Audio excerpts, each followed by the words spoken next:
ఈరోజు కుంభరాశి వారికి విద్యార్థులకి చదివేటటువంటి సమయంలో సరైన ఆశయం లేకపోవడం వల్ల చదువు పాడే అవకాశం ఉంది కాబట్టి జాగ్రత్త. ఒక గోల్ పెట్టుకోండి. ఉద్యోగస్తులకి తోటి ఉద్యోగస్తులతో అభిప్రాయ భేదాలు రావడం వల్ల సమస్యలు, ఉద్యోగంలో మనశ్శాంతి లేకపోవడము, ప్రశాంతత లేకపోవడము, మెంటల్ టెన్షన్లు కనపడుతున్నాయి. వ్యాపారస్తులకి కొత్త వ్యాపార అవకాశాలు వచ్చినా వాటిని చేజార్చుకునే పరిస్థితి కనపడుతోంది.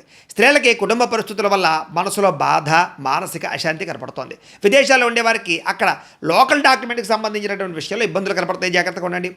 అనేక మార్గాల ద్వారా డబ్బులు సంపాదిద్దామన్నా డబ్బులు కుదరని పరిస్థితి కనపడుతోంది. ఇక సమయానికి రుణాలు తీర్చలేక మాట పడే పరిస్థితి కనపడుతోంది. ప్రయాణం చేసేటప్పుడు ఫోన్లు మాట్లాడడం, అతిగా వాహనాలను స్పీడ్గా నడపడం మాత్రం ప్రమాదాలు ఉన్నాయి.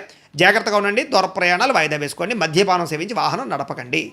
కుటుంబ సభ్యులతో గడపాలన్నా కుదరకపోవడము, ఒత్తిడి పెరగడము, సంతానం వల్ల మనస్తాపము, పిల్లలు తప్పులు చేయడము కనపడుతోంది.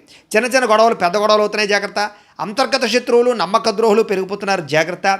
వ్యసన పరులకి ప్రమాదాలు ఉన్నాయి. జాగ్రత్త. శస్త్రచికిత్స అవకాశాలు కూడా కనపడుతున్నాయి. ముఖ్యంగా మద్యపానం, ధూమపానాన్ని ఖచ్చితంగా వదిలిపెట్టండి. ఆరోగ్యం క్షీణిస్తుంది. జాగ్రత్త. ప్రేమికుల మధ్య అపనమ్మకం పెరిగిపోయి విడిపోయే పరిస్థితులు కనపడుతున్నాయి. వివాహేతర సంబంధాలు, శారీరక కోరికలు పెరిగిపోయే అవకాశాలు ఉన్నాయి.